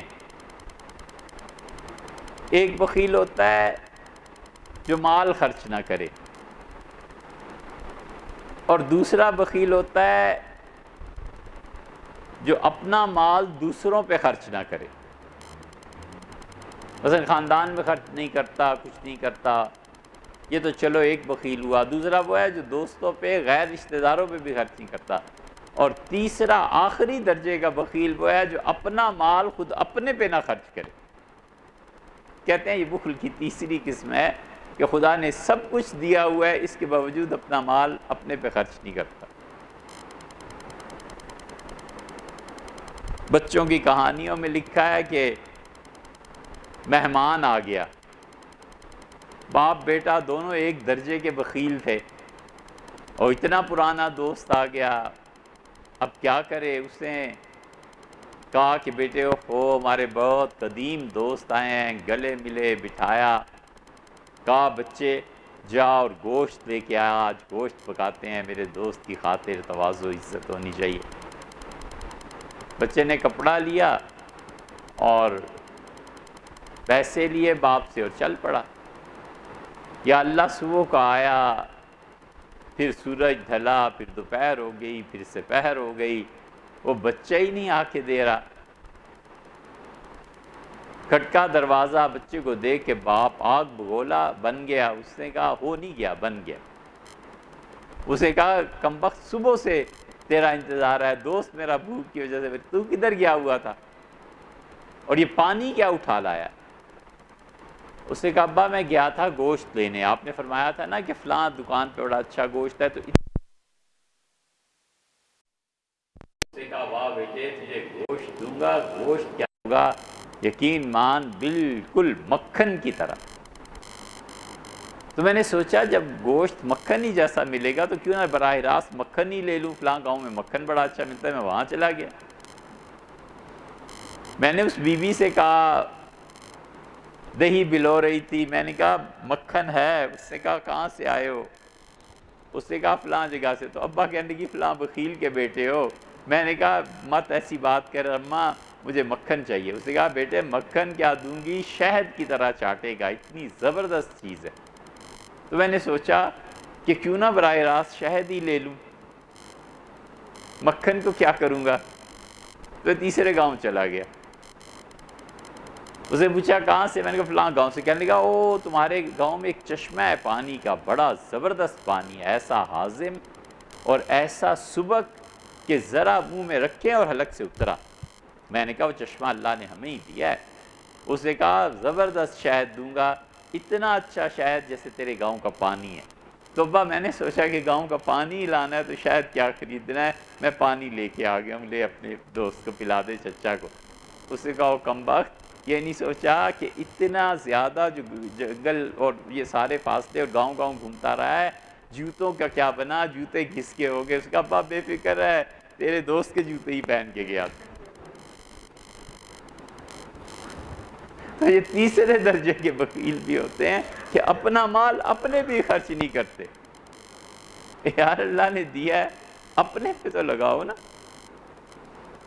اس لیے اللہ کہتا ہے یہ جو اس قسم کی شخصیت ہوتی ہے، اکڑے ہوئے اور شیخیاں بگاڑنے والے، یبخلون، نہ صرف یہ کہ خود بخل کرتے ہیں، وَيَأْمُرُونَ النَّاسَ بِالْبُخْلِ، لوگوں کو بھی بخل کی تعلیم دیتے ہیں۔ دوسرا آدمی اپنا مال اپنی خوشی سے خرچ کر رہا ہے، اس کو بھی جا کے سمجھاتے ہیں نہ کر، یہ کل کام آئے گا۔ وہ کہتے ہیں لوگ مر رہا، وہ آدمی کہتا ہے یار لوگ مر رہے ہیں، بھوکے ہیں، ضروریات زندگی ہیں، مجھے خدا نے اتنا کچھ دیا ہے، میں نے اگر بیٹے کو دے دیا ہے تو اس میں حرج کیا ہے؟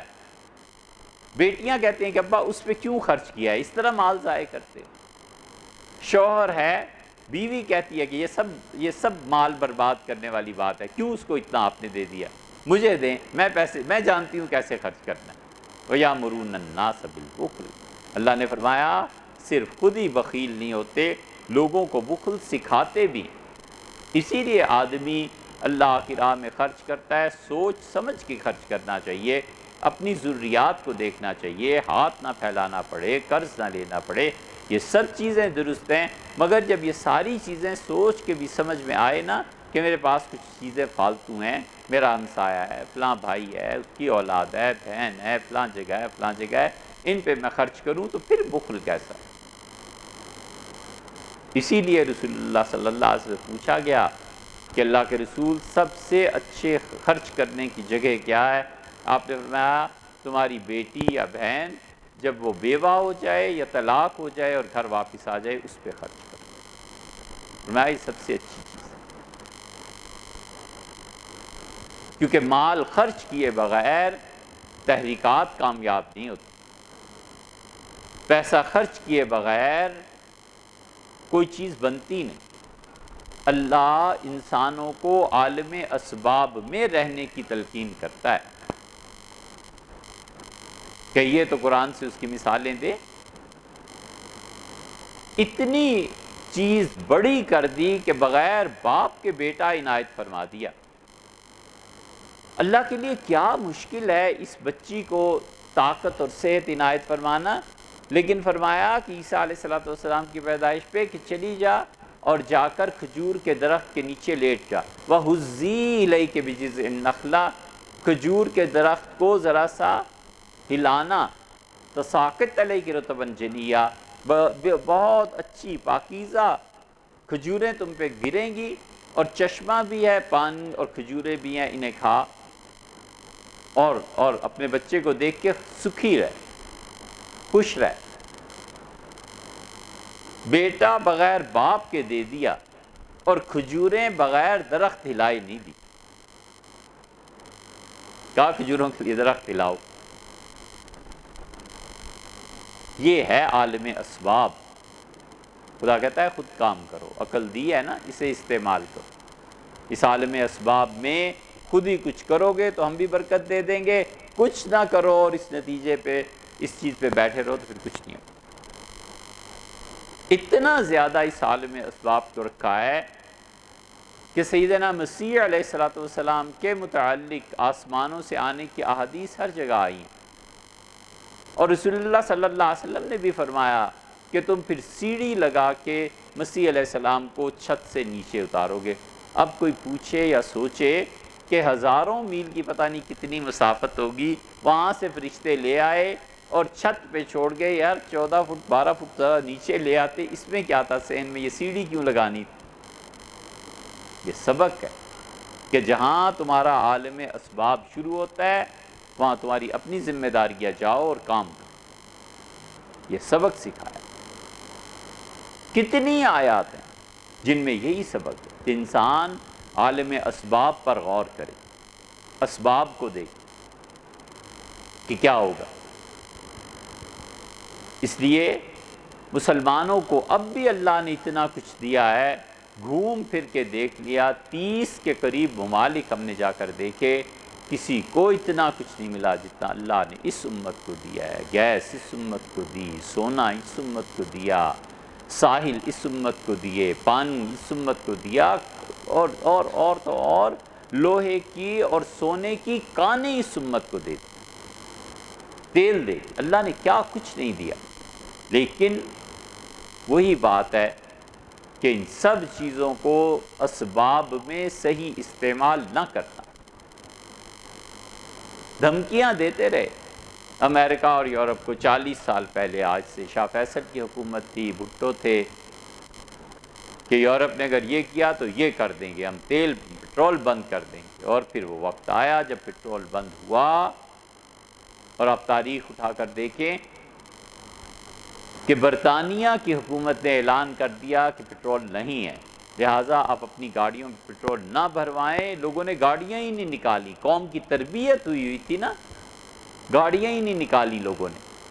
اور پھر گورنمنٹ نے کہا کہ حکومت کا نظام چلانا ہے، آپ کوشش کریں پیدل آئیں، اور ہم گورنمنٹ کے اوقات میں آدھا کر رہے ہیں، آدھا دن آپ نے آدھا کام کرنا ہے، پہلے سے آدھا دن رکھنا ہے، باقی آپ سفر کریں گے، پیدل چلیں گے. انہوں نے بھی سہولت دی. نتیجہ یہ کہ برطانیہ کی سڑکوں پہ گاڑیاں دیکھنے میں نہیں آتی تھی، لوگ پیدل جاتے تھے، کام کر کے واپس آتے. گزر گیا وقت، ہو گئے ٹھنڈے. انہوں نے کہا ٹھہرو تم سے نبٹتے ہیں.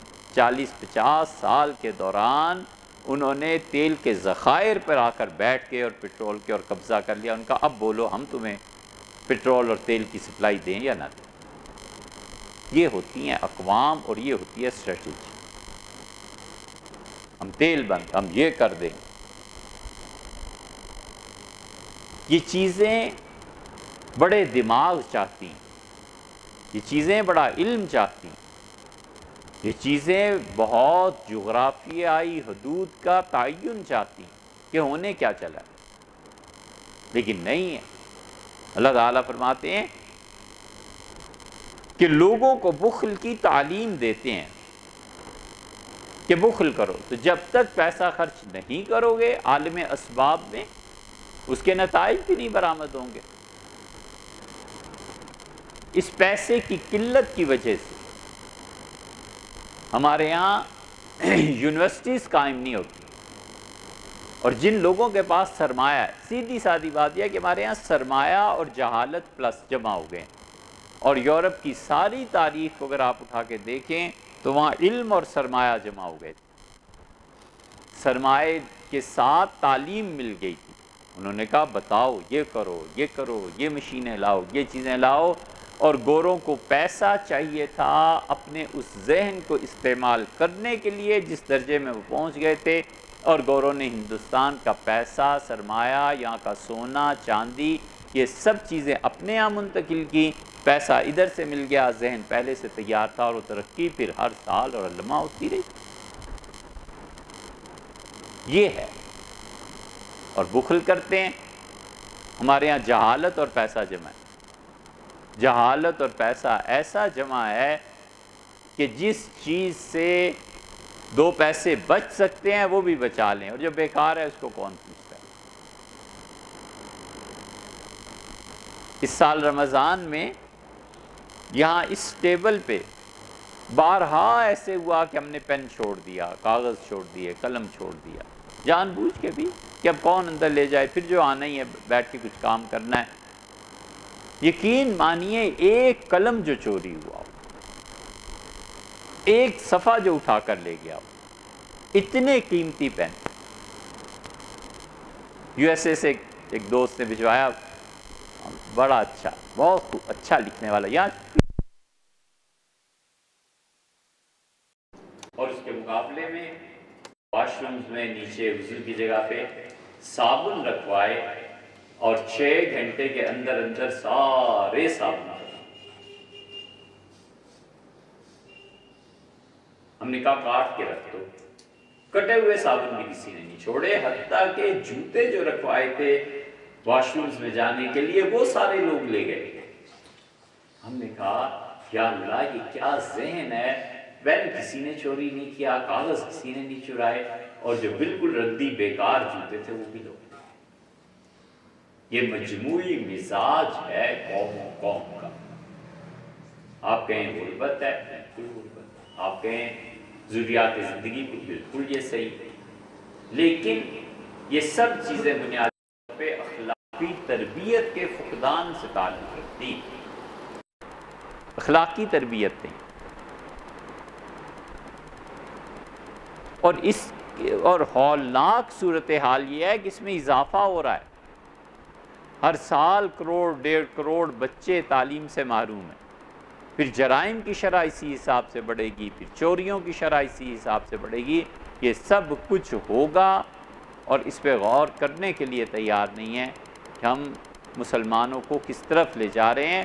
یہاں پر بخل اور سرمایہ جمع ہو، جہالت اور سرمایہ جمع ہو گیا ہے، اور ان قوموں میں علم اور سرمایہ جمع ہو گیا. پورے ہمارے ملکوں کے بجٹ ان کے ایک پروجیکٹ پہ لگ جاتے ہیں. وہ کہتے ہیں تحقیق کرو، یہ کرو، یہ کرو، یہ کرو، اور پھر قدر. ایک چھوٹا سا واقعہ سنائیں، آگے چلتے ہیں. انگلینڈ میں رہے، اور ظاہر ہے کہ جب لائبریری کے اوقات ختم ہو جاتے تھے تو واپسی ہوتی تھی، گرمیوں کے طویل دن. تو ایک مرتبہ جہاں ٹھہرے تھے نوٹس آیا کہ آپ کے گھر کے سامنے کی روڈ جو ہے اس کو ری کارپیٹ کرنا ہے، اور کارپیٹنگ میں اتنے گھنٹے لگیں گے، اور ہم معذرت خواہ تکلیف کے لیے. صبح نکلے لائبریری کے لیے، شام جب واپس آئے تو بالکل کارپیٹڈ روڈ. کام بھی 1-2 گھنٹے پہلے پورا کر کے چلے گئے.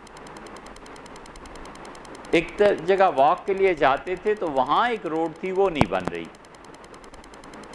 کئی مہینے دیکھتے رہے اس کو، وہ نہیں بنی. ایک دن آخر ایسے ہی پوچھا کہ آپ یہ روڈ کیوں نہیں بناتے؟ وہ روڈ تو دیکھیے اتنے گھنٹوں میں بن گئی. تو سپروائزر جو تھا وہ کہنے لگا ہم سے کہ یہ روڈ بنانی ہے، اس پہ بھی ٹریفک ہے، لیکن جب منصوبہ آیا، جو بھی میونسپل کمیٹی ان کی تھی، جو بھی کونسل تھی، تو انہوں نے کہا روڈ تو بنا دیں، مگر تمہیں پتہ ہے کہ ایک سائنٹسٹ وہاں رہتا ہے، اور اگر اس کے آرام میں خلل پڑا تو اس کا ریسرچ ورک رک جائے گا. اس لیے ان سے پوچھنا ضروری ہے. تو لیٹر لکھا، انہوں نے جواب میں لکھا کہ میں رات دن مصروف رہتا ہوں، آپ کا شکریہ، آپ نے میری کیئر کی، لیکن دن کو میں اپنے گھر کی سبزی اور ضروریات خریدنے کے لیے اتنا وقت نکلتا ہوں، 1.25 گھنٹہ یا 1.25 گھنٹہ جتنا بھی چلتا ہے، اس کا اس میں آپ کام کر سکتے ہیں، باقی وقت کی اجازت. تو اس نے کہا اس لیے مہینوں سے ہم صرف اتنے ہی ٹائم میں کام کرتے ہیں، کیونکہ اس سے زیادہ کریں اور ان کا دماغ الجھ جائے تو پھر سائنس میں ترقی کیسے ہو. یہ چیزیں سیکھنے کہ دماغ کی قدر ہے، کہ دماغ کیسا اچھا ہے، ہمارے ملک میں کیسا کام آ رہا ہے، کیسی چیز ہے. اس لیے یہاں پر سرمایہ اور جہالت، اور وہاں پر سرمایہ اور علم، یہ چیزیں یامرون الناس بالبخل، اللہ نے فرمایا یہ شیخی خورے اور یہ اکڑے ہوئے یہ لوگوں کو نہ صرف خود بخیل ہیں بلکہ تعلیم دیتے ہیں بخل کی۔ وَإِن يَتَوَلَّى، اور یاد رکھو جو اللہ کی راہ میں خرچ کرنے سے منہ موڑ لے گا فَإِنَّ اللَّهُ هُوَ الْغَنِيُّ الْحَمِيدُ، اللہ کی ذات ایسی ہے جو بالکل بے نیاز ہے، غنی ہے، اسے کوئی پرواہ نہیں۔ منہ پھیر لو گے، زیادہ سے زیادہ تم کر کیا سکتے ہو؟ خرچ نہیں کرو گے نہ صحیح، اللہ بے نیاز، خرچ نہیں کرو گے تو جس حد تک سخاوت کا اثر جانا چاہیے تھا ان اثرات سے تم محروم رہو گے۔ خرچ نہیں کرو گے تو اپنے ہی کچھ نقصان کرو گے، میرا کیا، غنی ہے۔ ایک جگہ فرمایا ان اللہ غنی عن العالمین، اللہ اس ساری کائنات سے بے نیاز ہے۔ حضور صلی اللہ علیہ وسلم نے فرمایا حدیث میں، آپ نے کہا کہ اللہ نے کہا کہ تمہارے اول اور آخر، اگلے اور پچھلے اور انسان، اور میں ہر ایک کی منہ مانگی مراد پوری کر دوں، تو میرے خزانوں میں تو اتنی کمی بھی نہیں آتی جتنا تم سوئی کو سمندر میں ڈبو کے نکال لو تو دیکھو پانی کتنا کم۔ ان اللہ هو الغنی، فرمایا پس سو نتیجہ یہ ہے کہ اللہ بے نیاز ہے بالکل تمہارے خرچ کرنے سے، الحمید، اور وہ صفتایا ہوا ہے، اس کی صفات ہیں، اس کی تعریف ہے، تم کرو نہ کرو تعریف، کل جگ اس کی تعریف کرتا ہے، تم خرچ کرو نہ کرو اس کے پاس خود ہی اتنے خزانے ہیں جو چاہے سو کرے۔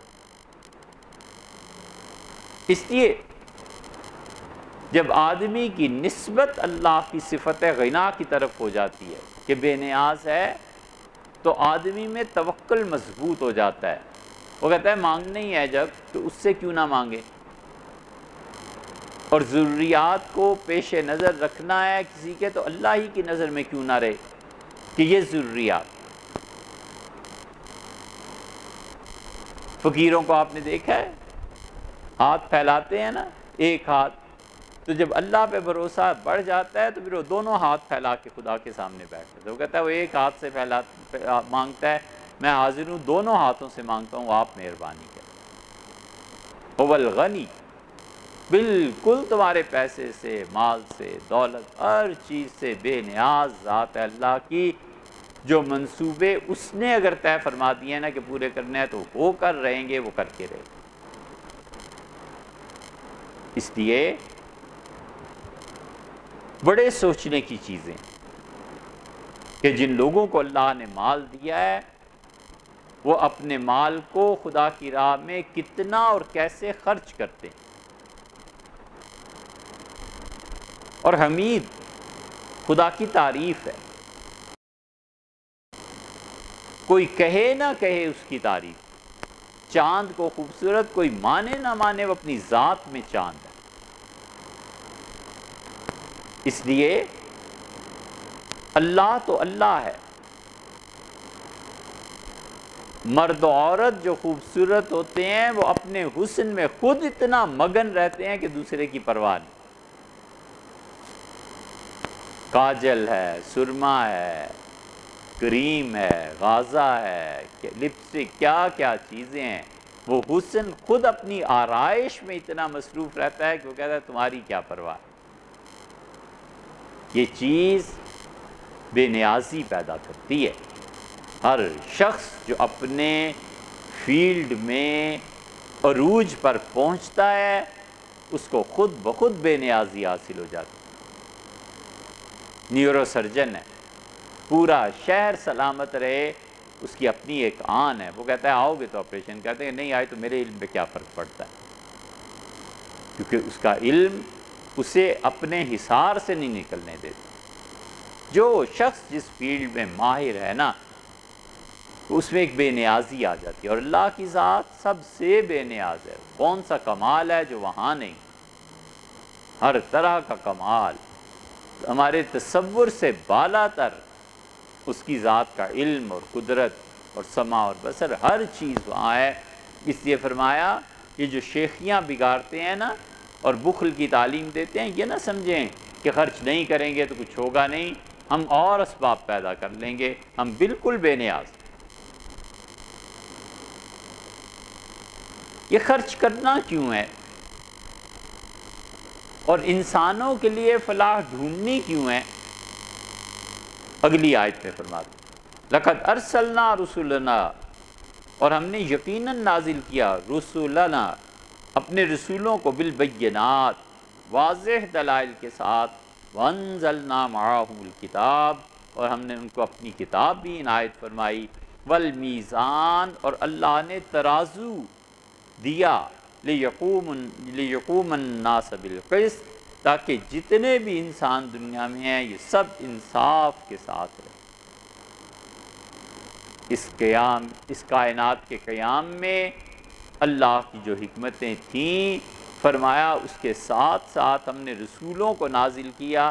سب سے پہلی چیز یہ کہی کہ بالبینات، واضح دلائل کے ساتھ رسول آئے، ان کے دلائل کوئی پیچیدہ نہیں تھے، کسی فلسفے پہ مشتمل نہیں تھے، انہوں نے سیدھی سادی باتیں بتائیں کہ زمین پر غور کرو یہ کیسے اگتا ہے، دانہ کیسے اگتا ہے، بارشوں کے نظام پہ غور کرو، اس چیز پہ غور کرو، اس چیز پہ غور کرو، یہ سب چیزیں تمہیں اللہ کے ہونے کی خبر دیتی ہیں، پتہ دیتی ہیں، اللہ کے پاس پہنچنے کی اس کی ذات کی نشانیاں ہیں، تم ان نشانیوں پہ غور کرو۔ سیدھی سادی بات سمجھا تاکہ لوگ اللہ کی ناراضگی سے نجات پائیں، تاکہ یہ کائنات امن اطمینان کا گہوارہ بنے، لوگ اللہ کو یاد کریں۔ جب پتہ ہو کہ اس معاشرے میں لوٹ کھسوٹ ہے، جب پتہ ہو کہ یہاں گولیاں چل رہی ہیں، جب پتہ ہو کہ ایک لمحہ زندگی کا بھروسہ نہیں ہے، کیسے اطمینان سے نماز پڑھے گا؟ آدمی کے نے 1 گھنٹہ خدا کی عبادت کرنی تھی، گھنٹے میں اگر 60 منٹ ہے تو 120 مرتبہ یہ ذہن میں آئے گا کہ بچے بھی اسکول سے نہیں آئے، خدا خیر کرے، بس آج کل ایسے ہی حالات ہیں، کہاں عبادت میں جی لگے؟ اس لیے اللہ فرماتے ہیں کہ ہم نے انبیاء علیہ السلام کو بھیجا، پہلی چیز یہ کہ بالبینات، واضح روشن دلائل لے کے آئے کہ اللہ کو مانو، اس کی ذات کو مانو۔ حضور اقدس صلی اللہ علیہ وسلم کے پاس لوگ آتے تھے، بہت چھوٹے چھوٹے سوال بھی ہوتے تھے۔ ایک آدمی آیا، اس نے کہا اللہ ہے؟ آپ نے فرمایا ہے۔ اس نے کہا آسمان و زمین کو پیدا؟ فرمایا ہاں اس نے پیدا کیا۔ اللہ ارسلک، اور قسم کھاؤ اللہ ہی نے تمہیں رسول بنا کے بھیجا ہے۔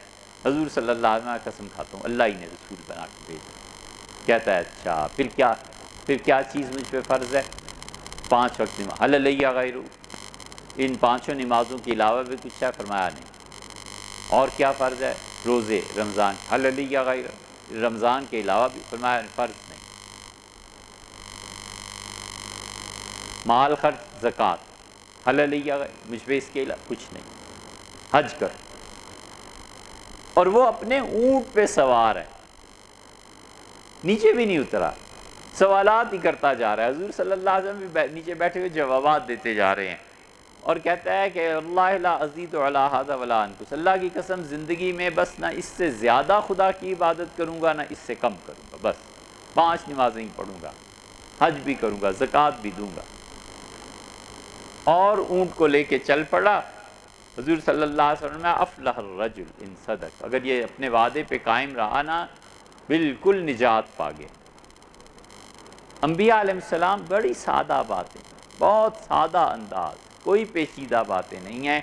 اللہ کہتا ہے ہم نے نازل کی ہیں ان کے ساتھ کچھ چیزیں، وَأَنزَلْنَا مَعَهُمُ الْكِتَابَ، دوسری چیز ہدایت کے لیے، لیکن پہلی چیز جس کی طرف نزول کی نسبت فرمائی، فرمایا ہم نے کتاب نازل کی، تورات، انجیل، زبور، صحف ابراہیم و موسیٰ، ابراہیم اور موسیٰ علیہ السلام کے صحیفے نازل کیے۔ اللہ نے کہا ہم نے ہر چیز انہیں دی، اور کتابوں کے ساتھ ساتھ والمیزان، اور ترازو کو نازل کیا۔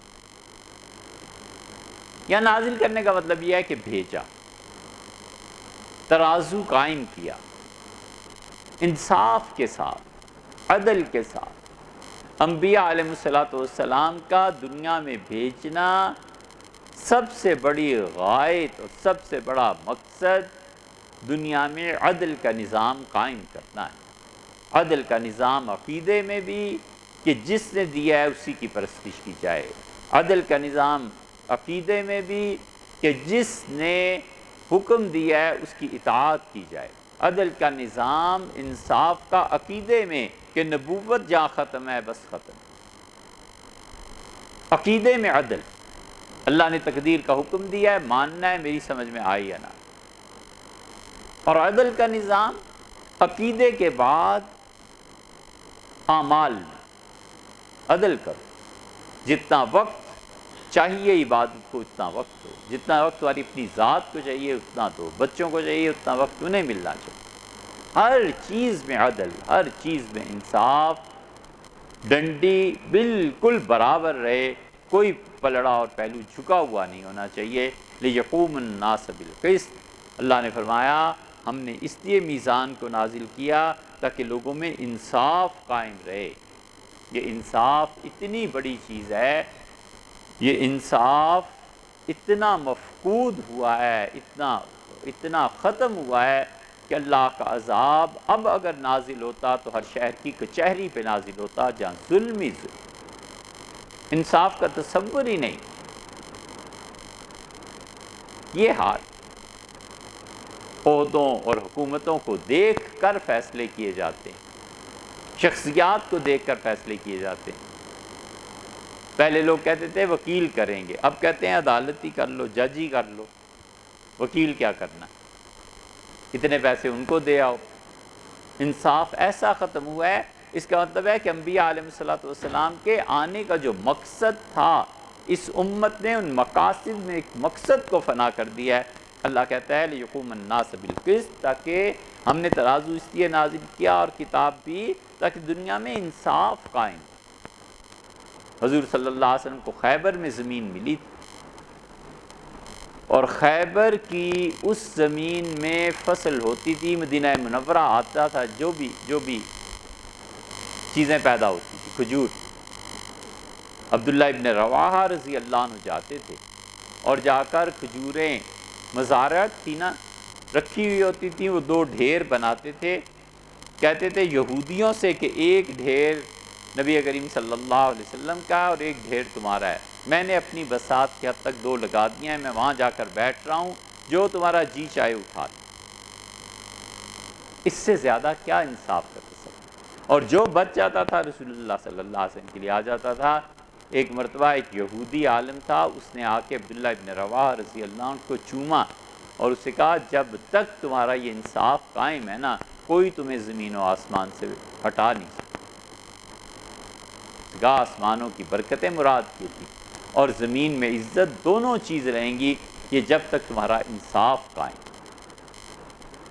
سیدنا علی رضی اللہ عنہ کے خلاف فیصلہ ہو گیا، حضرت عمر رضی اللہ عنہ کے خلاف فیصلے ہیں، انہوں نے ایک حکم دیا، لوگ کچہری میں چلے گئے اور جا کے امیر المومنین رضی اللہ عنہ کے جو حکم تھا اس کے متعلق کہا کہ حضرت نے یہ فرمایا اور یہ نہیں آپ کا ٹھیک۔ حضرت عباس رضی اللہ عنہ چلے گئے، حضرت عمر رضی اللہ عنہ جمعہ پڑھانے آ رہے تھے، پر نالے سے پانی گر رہا تھا اور پانی جو گر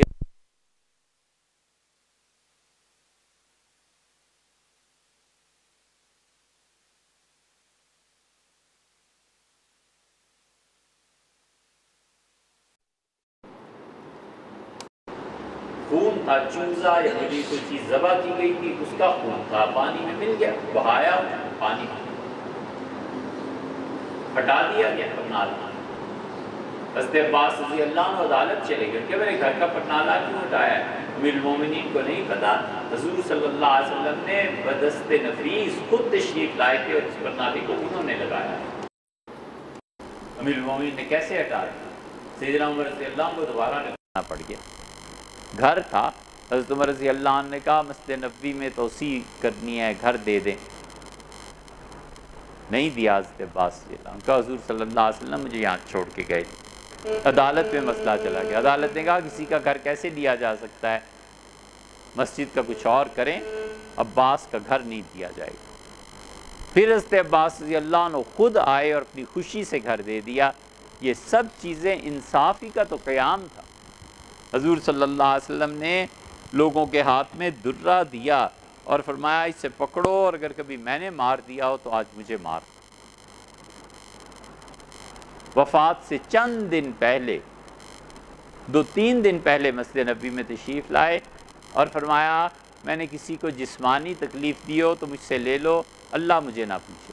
ایک صحابی رضی اللہ عنہ کھڑے ہوئے، ان کا حضرت آپ نے مجھے تیر چبھویا تھا بدر کے دن جب لائن بنا رہے تھے، تو حضور صلی اللہ علیہ وسلم تیر لیا اور ان کے ہاتھ میں فرمایا مجھے چبھو لو۔ وہ قریب ہوئے تو انہوں نے کہا کہ حضرت اس دن میرے جسم پر کپڑا نہیں تھا، تو آپ نے سب کے سامنے اپنا کرتا اٹھا لیا، پیٹ شکم مبارک نظر آنے لگا، آپ نے فرمایا اب بدلہ لے لے۔ انہوں نے تیر پھینک دیا اور چومنا شروع کیا رسول اللہ صلی اللہ علیہ وسلم کو، اور کہا مدت سے یہ حسرت تھی کہ کسی طرح آپ کا جسم مبارک میں چوموں۔ یہ انصاف ہی ہے۔ پھر فرمایا کسی کا مال میں نے دینا ہو، ایک صحابی رضی اللہ عنہ کا اللہ کے رسول 2 روپے میرے، فرمایا حضرت ابوبکر رضی اللہ عنہ سے کہ 2 روپے ہی سے ادا کرو۔ یہ سب انصاف ہی ہے، کوئی برا ماننے کی بات نہیں، کوئی ایسی چیز نہیں۔ اللہ فرماتے ہیں انبیاء علیہ السلام کو لِيَقُومَ النَّاسَ بِالْقِسْطِ، تاکہ لوگوں میں انصاف قائم کیا جائے، اور انصاف کبھی کبھی سختی کے بغیر آتا بھی نہیں۔ سختی ہوتی ہے نا، عدالت اپنے حکم جاری کرتی ہے، جیل میں ڈالتے ہیں، کچھ کرتے ہیں، پھر اکڑا ہوا آدمی ٹھیک ہو جاتا ہے۔ وَأَنزَلْنَا الْحَدِيدَ، اور اللہ کہتا ہے ہم نے لوہے کو نازل کیا، فِيهِ بَأْسٌ شَدِيدٌ، اور اس لوہے میں جنگ کا شدید بہت قوی سامان جنگ موجود ہے۔ وَمَنَافِعُ لِلنَّاسِ، اور اس لوہے میں لوگوں کے فائدے بھی ہیں۔ وَلِيَعْلَمَ اللَّهُ، اور یہ سب کچھ اس لیے ہے کہ تم لوگ جانو کہ اللہ تعالیٰ کو اللہ خود اس کو پرکھے کہ مَن يَنصُرُهُ وَرُسُلَهُ بِالْغَيْبِ، کہ کون ہے جو اللہ کی اور اس کے رسولوں کی بن دیکھے مدد کرتا ہے علیہ السلام۔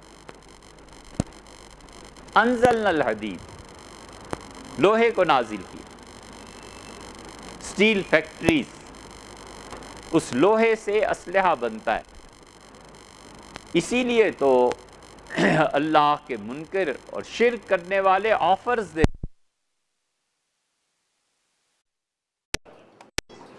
اب تو خیر لوہے سے بھی آگے معاملہ چلا گیا، لیکن لوہا بنیادی عنصر ہے دفاع کا۔ جتنی بھی چیزیں بنتی ہیں لوہے کا کچھ نہ کچھ حصہ اس میں موجود ہوتا ہے، فولاد ہے۔ اللہ نے کہا ہم نے لوہے کو نازل کیا، فیہ بأس شدید، اس میں لڑائی کا زبردست سامان موجود ہے، تیر، تلوار، نیزے، برچھی، اس وقت سب چیزیں یہی بنتی تھی۔ اس لیے نازل کیا کہ انبیاء علیہ السلام بنیادی طور پر خدا کی راہ دکھانے اور انصاف کو قائم کرنے کے لیے آئے تھے، لیکن سرکش اقوام نہیں مانتی سوائے اس کے کہ ان کے ساتھ جہاد کیا جائے، پٹائی کی جائے، اور اللہ کے اور اس کی مخلوق کے درمیان جو حائل یہ ایک دیوار ہے، اس دیوار کو ہٹایا جائے، توڑا جائے۔ اور فرمایا اس لوہے میں لوگوں کے لیے منافع ہیں، نفع کی چیزیں ہیں، گھر بناتا ہے، تعمیر کے کاموں میں استعمال ہوتا ہے، کیا کیا چیزیں آپ سب جانتے ہیں۔ اللہ نے فرمایا ہم نے اس لیے کیا وَلِيَعْلَمَ اللَّهُ، تاکہ اللہ تعالیٰ جانے۔ جہاں جہاں قرآن میں آتا ہے نا کہ اللہ جانے، اس کا مطلب ہوتا ہے کہ اللہ ظاہر کر دے، کیونکہ علم میں تو اس کے پہلے ہی ہے، وہ امتحان لیتا ہے تاکہ دکھائے۔ مَن يَنصُرُهُ، لوگ جانیں کہ کون خدا کی مدد کرتا ہے، وہ رسولہ، اور اس کے رسولوں کی مدد کرتا ہے، بالغیب، بن دیکھے۔ ہم نے حضور صلی اللہ علیہ وسلم کو نہیں دیکھا، اللہ تعالیٰ کو نہیں دیکھا، مومن شہید ہوتا ہے اس ان چیزوں کو نہیں دیکھا۔ اللہ فرماتے ہیں ہم نے یہ سب کچھ کیا تاکہ اللہ ظاہر کرے کہ کون ہے جو اس کی مدد کرتا ہے، بغیر دیکھے اللہ کو اس کی مدد کرتا ہے، اپنا مال خرچ کرتا ہے۔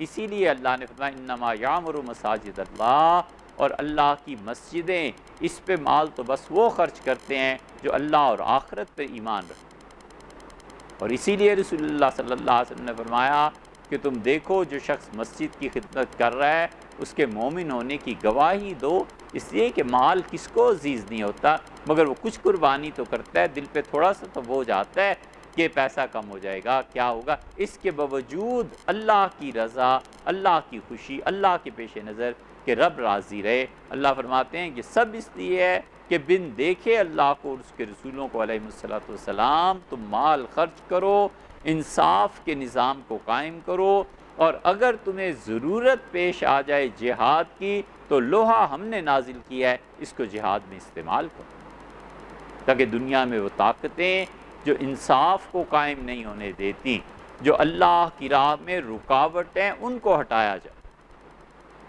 جہاد کا بنیادی مقصد کیا ہے؟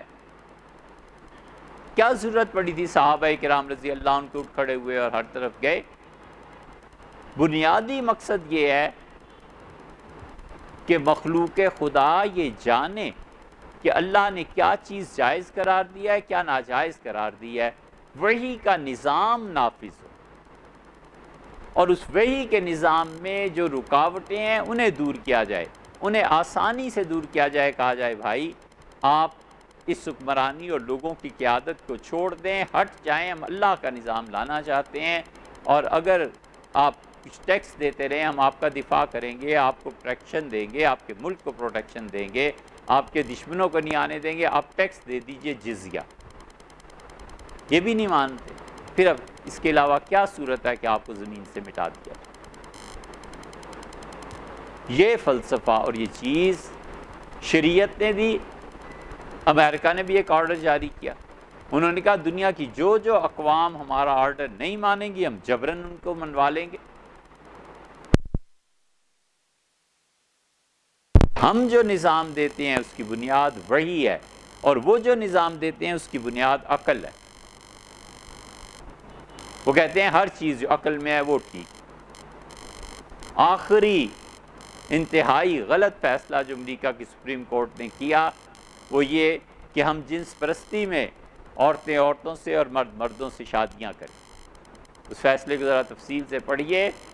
وہ کہتے ہیں کہ انسان کی بنیادی ضرورت ہے، عقل اس بات کا تقاضا کرتی ہے، مراد ان کی یہ ہے، عقل اگر 400 سال کے بعد اس کا تقاضا کرے کہ انسانوں اور جانوروں میں شادیاں ہونی چاہیے تو پھر عقل انسانی کا کیا بھروسہ ہے؟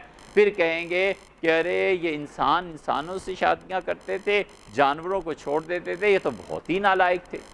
اسی طرح جس طرح آج یہ کہتے ہیں کہ صرف مرد و عورت کی شادی ہے تو بہت ہی نالائقی ہے، بہت ہی بے وقوف ہے، آزادی دو، وہ اگلی نسل جو آئے گی وہ کہے گی اور آزادی دو، جانوروں کے ساتھ کرنے دو۔ اس عقل کی بنیاد پر وہ کہتے ہیں پوری دنیا کو چلائیں، ہم کہتے ہیں نہیں، وحی کی بنیاد پہ چلنی چاہیے۔ اللہ نے جو وحی کی ہے، اس لیے اللہ کہتا ہے مدد کرو میری اور میرے رسولوں کی علیہ الصلوۃ والسلام، بغیر انہیں دیکھے ہوئے فائدے میں رہو گے۔ ان اللہ قوی عزیز، اور اللہ تعالیٰ قوی ہے، اللہ تعالیٰ طاقت والا ہے۔ یہ لوہے کی طاقت اور یہ سب چیزیں اس کی قوت اور اس کی تائید سے استعمال ہوتی ہیں۔ ہوش و حواس برقرار رہیں گے تو ہوگی نا۔ اکبر بادشاہ نے دربار میں کہا کہ دشمن کے مقابلے میں سب سے مؤثر چیز کیا ہونی چاہیے آدمی کے پاس؟ تو ابو الفضل نے کہا، پوچھتا رہا اکبر، ابو الفضل چپتے تو ان سے پوچھا تو انہوں نے کہا حواس۔ اکبر ناراض ہوئے اور انہوں نے کہا اسلحہ۔ انہوں نے کہا جناب والا جان کی امان پاؤں، حواس قائم رہیں گے تو اسلحے کا استعمال ہوگا نا۔ ان اللہ نے فرمایا ان اللہ قوی، اللہ کی تائید تمہارے ساتھ ہوگی، قوت والا ہے، طاقت والا ہے، عزیز اور غالب ہے۔ اللہ اس پوری کائنات میں دو صفات کا بیان کیا اور دونوں میں قوت اور طاقت اور قدرت کا بیان کیا کہ اللہ اپنے نظام کو جیسے چاہے سو نافذ فرماتے۔ 4 آیات باقی ہیں۔ ظہر کے بعد انہیں بھی پڑھ لیتے ہیں، ایک بات۔ اور دوسری بات یہ ہے کہ کھانا آپ نے کھا کے جانا ہے، جو بھی حضرات آپ کو لینے آئیں اگر چاند ہو جاتا ہے تو کھانا کھا کے جائیے گا، وہ پکا ہوا ہے، وگرنہ پھر اس کو وہ خدا نخواستہ ضائع